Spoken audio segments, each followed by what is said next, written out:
ॐ स्थापकाय च धर्मस्य सर्वधर्मस्वरूपिणे अवतारवरिष्ठाय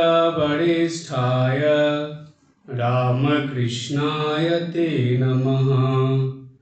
ॐ तव कथामृतं तप्तजीवनं कविभिरीडितं कल्मषापहं श्रवणमङ्गलं श्रीमदाततं ब्रुवि गृह्णन्ति ये भूरिदा जनाः। শ্রী শ্রী রামকৃষ্ণ কথামৃত শ্রীমকথিত।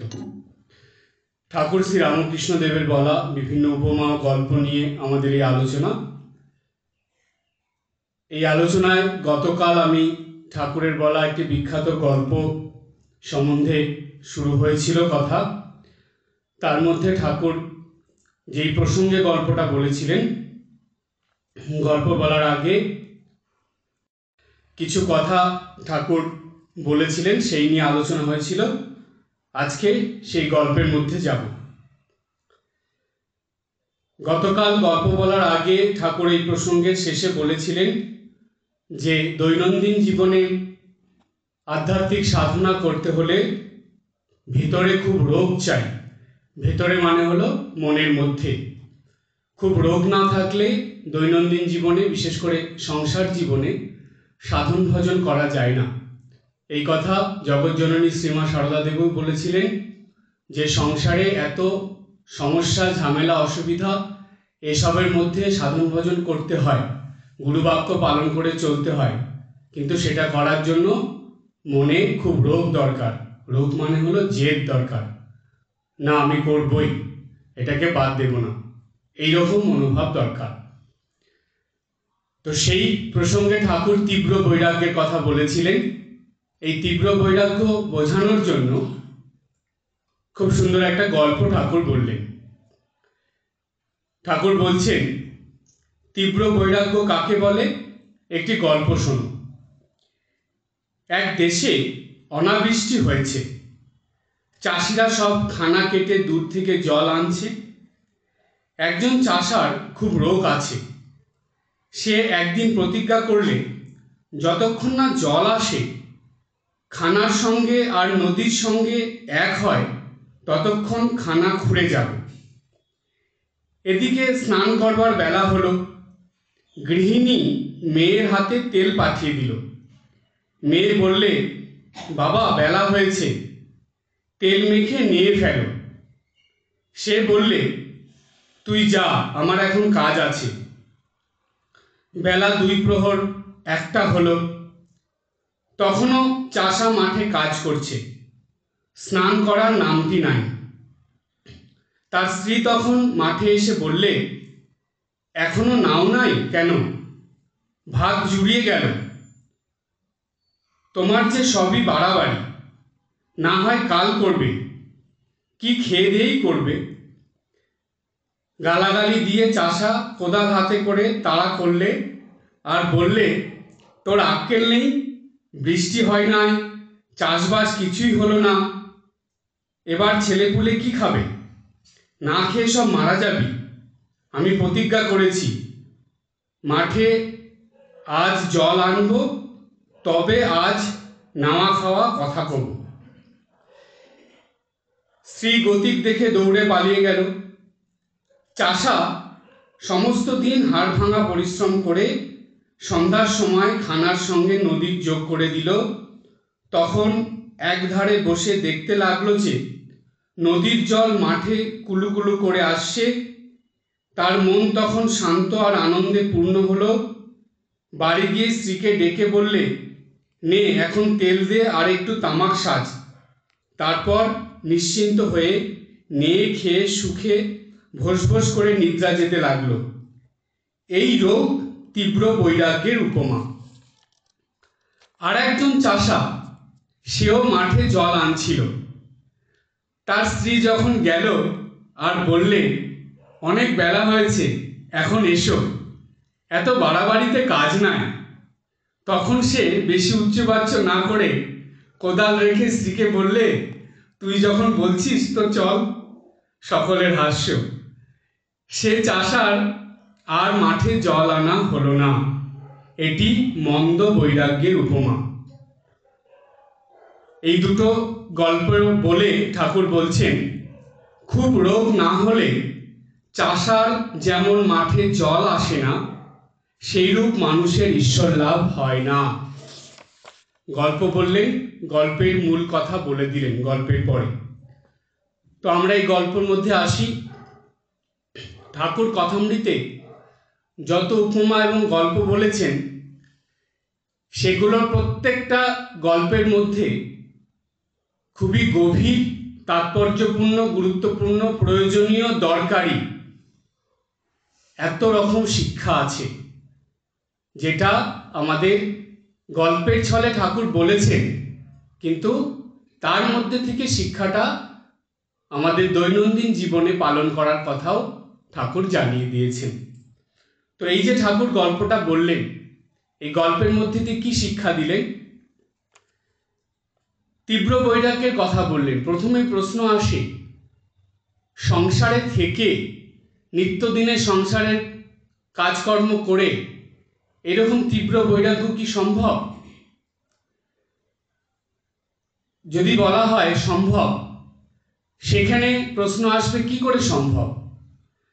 এটা সম্ভব হলো ত্যাগীদের ক্ষেত্রে।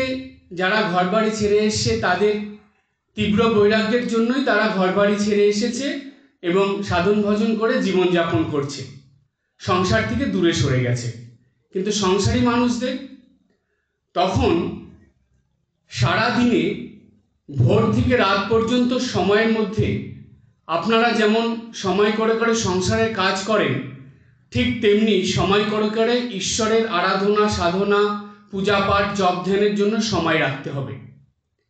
আর ওই সময়গুলোতে অন্য কোনো কিছু করা যাবে না। যেমন চাষা যখন নদীর থেকে খাল কেটে জমিতে জল আনছিল, ও যেমন নিজের পত্নী মানে নিজের গৃহিণী, নিজের মেয়ে, তাদেরকে পর্যন্ত তাড়িয়ে দিচ্ছে, তাদেরকেও ওই কাজের মধ্যে বাধা দিতে দিচ্ছে না। সে প্রতিজ্ঞা নিয়েছে, না এই সময় এই কাজটা সে করবেই করবে। ঠিক ওই রকম দৃঢ় প্রতিজ্ঞ, মানে ওই রকম রোগ মনে রাখলে তবে আপনারা সংসারে থেকেও এই তীব্র বৈরাগ্যের রূপটা বুঝতে পারবেন বা মনে আনতে পারবেন। যে না, ভোরবেলাটা আমি ঠাকুর ঘরেই যাব, ভোরবেলায় আমি অন্য কোনো কাজে হাত দেব না, কারোর সঙ্গে কথা বলবো না, কিছু না। সকালবেলা মানে রাত্রেবেলা ঘুমানোর পরে যেই ভোরবেলা ঘুম থেকে উঠবো, সোজা ফ্রেশ হয়ে ঠাকুর ঘরে, অন্য কোনো দিকে তাকাবো না। ঠাকুর ঘর সেরে দিয়ে সংসারের কাজ কিছুটা করে নিয়ে পূজা করা, মানে পূজার জোগাড় করে নিয়ে পূজা করা হলো, পূজা শেষ করে তারপরে আপনি সংসারের কাজে লাগুন। আমাদের শ্রীমা সারদা দেবী কিন্তু তাই করতেন। মা সকালবেলা 3টার সময় ঘুম থেকে উঠতেন, উঠে সেই সকাল 5:30, 6টা পর্যন্ত তিনি জপ ধ্যান সাধন ভজনে ডুবে থাকতেন। তারপরে তিনি স্নান টান করে ঠাকুর ঘরের পূজার সব জোগাড় করে ফেলতেন, করে ঠাকুর পূজা সেরে দিয়ে তারপরে তিনি সংসারের মানে রান্নার কাজে, সংসারের আর সব কাজের মধ্যে লাগতেন। এটাই তো শিক্ষা, এটাই তো সংসার জীবনে করতে হয়। সংসারের জীবনে এটা নয় যে বর্তমান সময়ে যে সংসার জীবন মানুষ যাপন করে, বালিশের সামনে মোবাইল নিয়ে শয়, সকালবেলা ঘুম থেকে উঠেই মোবাইলের মধ্যে সংসার শুরু করে দেয়। এটা সংসার জীবন নয়। এই জীবনটা মানুষকে ঈশ্বরের কাছ থেকে দূরে সরিয়ে দেয়। আর এর পরিপ্রেক্ষিতে কি হয় জানেন? বলা হয় ধর্মই মানুষকে ধরে রাখে, মোবাইল মানুষকে ধরে রাখে না। তাই যেহেতু আমরা এই বর্তমান সময়ে এত বেশি ঈশ্বর সাধনার থেকে নিজেদেরকে সরিয়ে নিচ্ছি যে আমরা বুঝতেই পারছি না যে আমরা মনুষ্যত্বের থেকে কতটা পশুত্বের দিকে, কতটা খারাপ দিকে আমরা চলে যাচ্ছি। এটা আমাদের ধারণার মধ্যেই আসে না। তাই ঠাকুর মা বারবার এটা বলেছেন, তারা শিক্ষা দিয়ে গেছেন, এই গুরুদেব পর্যন্ত বলে দিয়েছেন, এই সাধনার সময়গুলো একদম নষ্ট করবেন না। সকালবেলাটা অবশ্যই কাজে লাগাবেন, ভোরবেলা ওঠার চেষ্টা করবেন, রাত্রেবেলা তাড়াতাড়ি খেয়ে শুয়ে পড়ে ভোরবেলা উঠবেন, উঠে একদম সাধন ভজন শুরু করে দেবেন। যদি শরীর খারাপ থাকে, ঠাকুর ঘরে নাও যেতে পারেন, তবুও বিছানায় বসে বসে করবেন, কিন্তু ছাড়বেন না, ওটা বন্ধ করবেন না। চেষ্টা করতে করতে হয় অভ্যাস, অভ্যাস করতে করতে হয় সাধনা। তা আপনি যখন সাধনা শুরু করে ফেলবেন, সত্যি জানেন একটা জিনিস লক্ষ্য করবেন, যখন আপনার কোনো কিছু চেষ্টার থেকে অভ্যাস, অভ্যাসের থেকে সাধনা হয়ে যাবে, তখন দেখবেন ওটা না করলে আপনার ভালো লাগবে না। একদিন সকালে ঠাকুর ঘরে না গেলে ভালো লাগবে না, একদিন প্রার্থনা জপ না করলে ভালো লাগবে না, একদিন পূজা না করলে ভালো লাগবে না। যখন মনের এই অবস্থা হবে, তখনই জানবেন আপনার ঈশ্বরের প্রতি ভালোবাসা হয়েছে। তার আগে পর্যন্ত ঈশ্বরের প্রতি ভালোবাসা হয় না। একটা মেয়ে যখন মা হয়, তখন সেই সন্তানকে না দেখলে তার ভালো লাগে না, সেই সন্তানকে আদর না করলে ভালো লাগে না, সেই সন্তানের মুখে মা ডাক না শুনলে তার ভালো লাগে না। তার মানে এটা ভালোবাসার থেকে হয়। ঠিক তেমনি ঠাকুরের প্রতি, মায়ের প্রতি ভালোবাসা আসলে, তাদেরকে না দেখলে, তাদের কাছে প্রার্থনা না করলে, তাদের সেবা না করলে ভালো লাগবে না, এইরকম মনোভাব চলে আসে। এটাই হলো ঈশ্বরের প্রতি ভালোবাসা। আমরা এই ভালোবাসাটাকে আনতে পারি না। আমরা জাগতিক এত জিনিসের মধ্যে মনকে ভাগ ভাগ করে দিই যে আমাদের ভালোবাসাটা টুকরো টুকরো হয়ে গেছে। সেটাকে গুটিয়ে ঈশ্বরের দিকে আনা আর সম্ভব হয়ে ওঠে না। সেজন্য আমাদের আধ্যাত্মিক সাধনা আমরা কোনো স্বাদ পাই না। কোনো রকমে আমাদের দৈনন্দিন জীবনযাপন, গুরুবাক্য কোনো রকমে পালন না, এরকম করলে হবে না। এটাকে খুব সিরিয়াসলি নিতে হবে। সেই জন্য ঠাকুর এই গল্পটার দ্বারা বোঝালেন যে প্রতিজ্ঞা করতে হবে যে আমরা এটা করবই করব, সকালবেলা আর সন্ধ্যাবেলা। কেননা শ্রীমা সারদা দেবী সেটাই বলেছিলেন, তোমরা সারাদিনে না পারো, সকাল সন্ধ্যায় করো, এই দুটো সময় তোমরা নষ্ট করবে না। সন্ধ্যাবেলাটা আপনারা অবশ্যই কাজে লাগাবেন। অনেক সময় দেখা যায়, এখনকার বর্তমান সময়ে, আপনাদের কথা আমি বলছি না, বেশিরভাগই ইন জেনারেল আমি বলছি, দেখবেন সন্ধ্যাবেলায় মার্কেটে ভিড় বেশি, শপিং মলে ভিড় বেশি। আগেকার দিনে কিন্তু এরকম ছিল না। মানুষ সন্ধ্যাবেলায় সন্ধ্যা বন্দনা দিত, মায়েরা তুলসী স্থানে জল দিত, তুলসী স্থানে ধূপ ধরাতো, তুলসী স্থানে প্রার্থনা করত, প্রদীপ জ্বালাতো। এখন ঠাকুর ঘর হয়েছে, ঠাকুর ঘরে করবে, কিন্তু তার বলে সন্ধ্যাবেলায় বাইরে যাওয়া নয়। অন্তত রামকৃষ্ণ মিশনের ভক্ত হয়ে আপনারা এগুলো করবেন না। সন্ধ্যাবেলা হয় আশ্রমে আসবেন, নয় বাড়ির ঠাকুর ঘরে থাকবেন, বাইরে কোথাও নয়। এটাই আমাদের মায়ের শিক্ষা। মায়ের শিক্ষা ধরে যদি চলা যায়, জানবেন সংসার জীবনে 95% মানে 95% সমস্যা এমনি চলে যাবে। আর দীর্ঘদিন ক্রমাগত করে গেলে ধীরে ধীরে দেখবেন কোনো সমস্যাই নেই, হাসি খুশি আনন্দে নিত্যদিনের সংসার জীবন যাপন করতে পারছি। হবেই হবে। স্বয়ং জগৎ জননী, তার কথা কি মিথ্যে হবে? তিনি তো সংসারী মানুষদের ক্রমাগত ভালোর জন্য, মঙ্গলের জন্যই সব কিছু বলে গেছেন, নিজের জীবনে করে দেখিয়ে দিয়ে গেছেন। মায়ের কাছে সন্ধ্যাবেলায় জয়রামবাটি গ্রামের সব বেশিরভাগ মহিলারা আসতো, এসে মায়ের বাড়িতে ঠিক মায়ের ঘরের সামনে বারান্দায় বসে বসে সবাই গল্প করত। সেখানে রাধুদি, নলিনীদি, সবাই, মাকুদি, সবাই থাকতো। গোলাপ মা, যোগেন মা, তারাও থাকতেন, মাও এসে বসতেন। কিন্তু যেই সন্ধ্যা হচ্ছে, সঙ্গে সঙ্গে মা উঠে যেতেন সন্ধে দেবেন বলে, আর সবাইকে বলতেন, যাও তোমরা সন্ধে হয়েছে, এখন তোমরা সন্ধ্যা বন্দনা করো। যোগিন মা, গোলাপ মা উঠে চলে যেতেন, ভক্ত মহিলারা সবাই যে যার বাড়িতে চলে যেতেন, সব সন্ধ্যা বন্দনা দিতেন। কি শিক্ষা দিচ্ছেন মা? কিন্তু এই শিক্ষাটা আমরা মনে রাখি না, ঠিক এর উল্টো কাজ হয়ে যায়। এগুলো করা যাবে না। মা আর ঠাকুরকে ধরে সংসার জীবনে এমন নয় যে সারাদিন ঠাকুর ঘরে পড়ে থাকতে হবে, সারাদিন ঈশ্বরকে নিয়ে চলতে হবে, বা ঈশ্বর ছাড়া অন্য সংসারের কোনো কাজ দেখব না, না, সেটা নয়। সেটা করলে আবার খারাপ হবে, সেটা করলে অপরাধ হবে। সংসারের কর্তব্যকর্ম করতেই হবে, সেটাকে বাদ দেওয়া যাবে না, কিন্তু তার মধ্যে সাধন ভজনও করতে হবে, আর এর জন্য সময় ঠিক করে নিতে হবে। আমি অনেক মানুষকে দেখেছি, জানি, যারা সন্ধ্যাবেলা হয়তো পারে না, কোনো কাজে বাইরে কাজ করে বা ঠিক সময় বাড়ি ফিরতে পারে না, অনেক রকম অসুবিধা থাকে, বা কোনো সন্ধ্যাবেলায় কিছু থাকলো, তারা ঠিক রাত্রে শোয়ার আগে সেটা করে।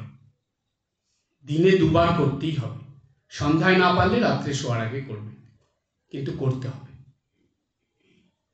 এই দুটো দৃঢ় প্রতিজ্ঞ হয়ে নেবেন, আর ওই সময় কোনো কিছুর সঙ্গে কম্প্রোমাইজ করবেন না। কারোর সঙ্গে কোনো কথা নেই, মোবাইলের দিকে ফিরেও তাকাবেন না, একদম নিজের সাধনায় ডুবে যাবেন। 1 ঘন্টা 1.5 ঘন্টা যতটুকু সময় পারেন ওটা করবেন। এটা কিভাবে সম্ভব হবে?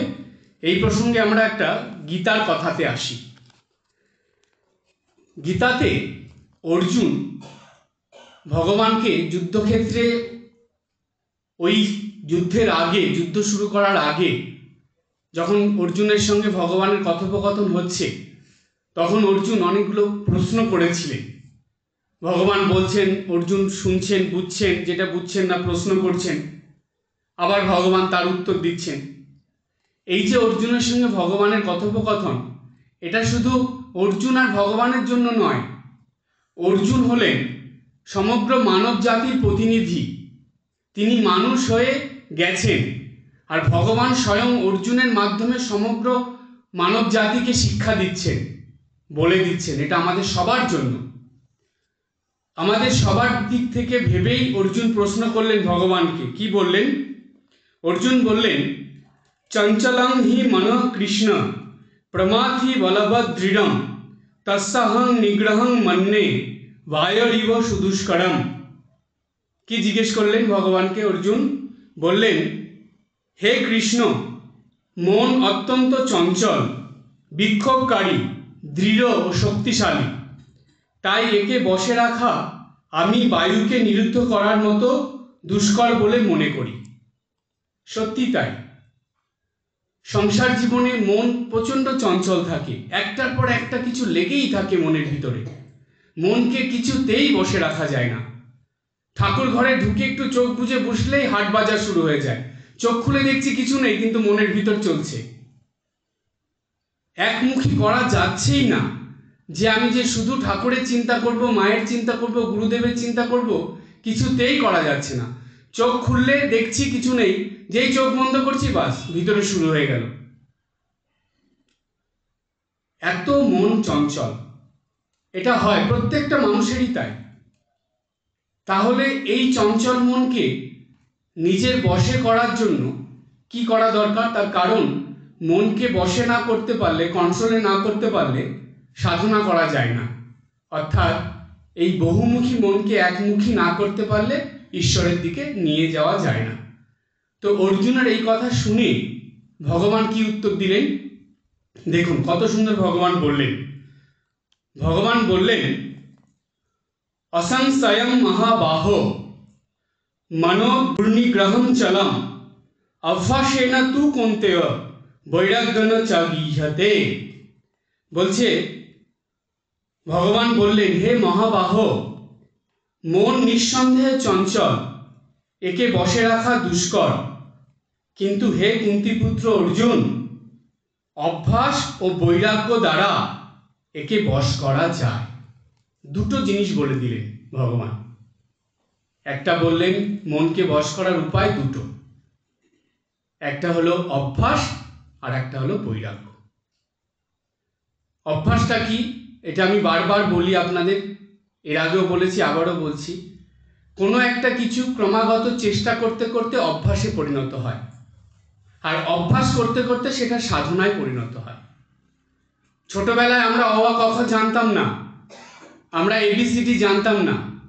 আমরা দিনের পর দিন চেষ্টা করে করে এটা অভ্যাসে পরিণত করেছি, আর অভ্যাসটা এমন হয়ে গেছে আমাদের কাছে কত ইজি হয়ে গেছে দেখুন। এখন এটা নিয়ে আমাদের ভাবতেই হয় না, আলাদা করে কোনো চিন্তা করতে হয় না।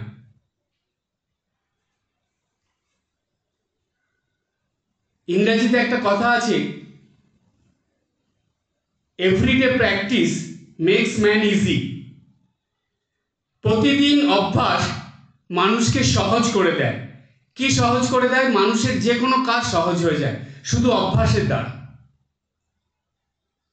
তাই আপনারা এই নিত্যদিন সাধনার অভ্যাসটা ছাড়বেন না। তাহলে ভগবান প্রথমে বলে দিলেন অভ্যাসের কথা, এটা আপনারা বুঝে গেলেন। আর দ্বিতীয় বলল বৈরাগ্যের কথা। এই বৈরাগ্য ব্যাপারটা কি? আমি গতকাল বলেছিলাম, আজকেও বলছি। ঈশ্বরে অনুরাগ, সংসারে বিরাগ, একেই বলে বৈরাগ্য। ঈশ্বরে অনুরাগ মানে ঈশ্বরের প্রতি ভালোবাসা। এটাই স্বামী ভূতেশানন্দজি বারবার বলতেন, তোমরা ঠাকুর মাকে ভালোবাসো, তাদের কাছে গিয়ে বসো, তাদেরকে দেখো, তাদের সঙ্গে কথা বলো, তবে তো ভালোবাসা আসে। তাদের জন্য সময় দাও। এইটা আমাদের নিত্যদিন মেনে চলতে হবে। তাই এই যে গল্পটা ঠাকুর বললেন, এর মধ্যে ঠিক এই কথাই ঠাকুর বুঝিয়ে দিলেন। অভ্যাস করতে করতেই মনে বৈরাগ্য চলে আসে, আর যখন সেই বৈরাগ্যটা প্রবল হয়ে যায় তখনই সেটাকে তীব্র বৈরাগ্য বলে, যে না আমি করবই। আমার এই সাধনার দ্বারা গুরুদেব যেমন বলেছেন, গুরুবাক্যে বিশ্বাস রেখে আমি নিত্যদিন সাধনা করব। আর জানবেন ওই গুরুবাক্যে বিশ্বাস এবং সাধনার দ্বারাই আপনি ঈশ্বর দর্শন করতে পারবেন, ঈশ্বর লাভ করতে পারবেন, হবেই হবে। ভবে মানুষ গুরু নিষ্ঠা যার, সকল সাধনা সিদ্ধ হয় তার। এই সাধনা আপনার বিফলে যাব না, সিদ্ধ হবেই। আপনি অন্তত এই পৃথিবী থেকে যাওয়ার আগে অবশ্যই ঠাকুরমার দর্শন পাবেন, এই কথায় কোনো ভুল নেই। কিন্তু আপনাকে তার জন্য নিত্যদিন এই সাধনা করতে হবে। এই সময়টাকে একদম মিস করবেন না। এরপরে ঠাকুর তীব্র বৈরাগ্যের কথা বলে মন্দ বৈরাগ্যের কথা বললেন। মন্দ বৈরাগ্যটা কি? যে আমরা ঠাকুর ঘরে বসেছি, জপ করতে বসেছি, প্রার্থনা করতে বসেছি, সেই সময় যেই ফোনটা বেজে উঠলো বা কেউ একটু শব্দ শুনলাম বা কেউ একটা কথা বলছে, সঙ্গে সঙ্গে সেখান থেকে উঠে চলে গেলাম। যেমন এই চাষি কাজ করছিল, যেই তার গৃহিণী এসে ডাকলো, সঙ্গে সঙ্গে কোদাল কাঁধে নিয়ে গৃহিণীর পিছন পিছন ঘরের বাড়িতে চলে গেল। তার মানে তার কাছে ওটার ইম্পর্টেন্সই নেই, তার কাছে সেটার প্রয়োজনীয়তা দরকার নেই।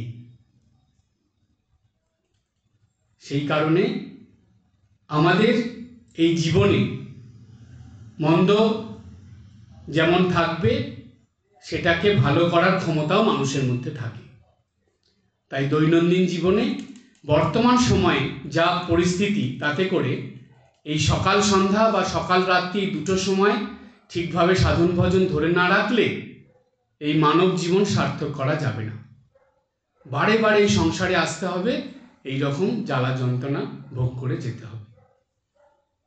তাই যদি আমাদেরকে ভিতরে বৈরাগ্যের ভাব আনতে হয়, তাহলে রোগ চাই। তাই ঠাকুর লাস্টে বলে দিলেন, খুব রোগ না হলে চাষার যেমন মাঠে জল আসে না, সেইরূপ মানুষের ঈশ্বর লাভ হয় না। পরিষ্কার কথা। ঈশ্বর লাভ করতে গেলেই রোগ চাই, মানে এই নিত্যদিনের সাধনা করার জন্য মনে জেদ চাই। সংসারে দেখবেন অনেক কিছুর জন্য মানুষ এই ভিতরে রোগ জেদ করে, মানে জাগতিক অনেক কিছু পাওয়ার জন্য। কিন্তু আপনারা একটু ভেবে দেখুন তো, এখনই যেই ঠাকুরের সামনে বসে চোখ বুজে ভেবে দেখুন তো, আধ্যাত্মিক কিছু করার জন্য কখনো জেদ করেছেন? কখনো রোগ করেছেন মনে মনে? একদিনও করেননি। কিন্তু ভালো কাপড়ের জন্য, সোনার জন্য, কিংবা কোনো সাংসারিক আসবাবপত্রের জন্য প্রচণ্ড রোগ হয়েছে, এমনকি অনেক কিছু হয়ে গেছে, কিন্তু ঈশ্বরের জন্য কিছু হয়নি। করতে হবে, জেদ করতে হবে, না করব। তো ভাববেন যে যতদিন না ভিতরে এই জেদ ভাব আসবে সাধনার প্রতি, ততদিন সাধনা ঠিক হবে না এবং মানব জীবনের যে উদ্দেশ্য ঈশ্বর লাভ সেটাও হবে না। তার থেকে আমরা অনেক দূরে থাকব।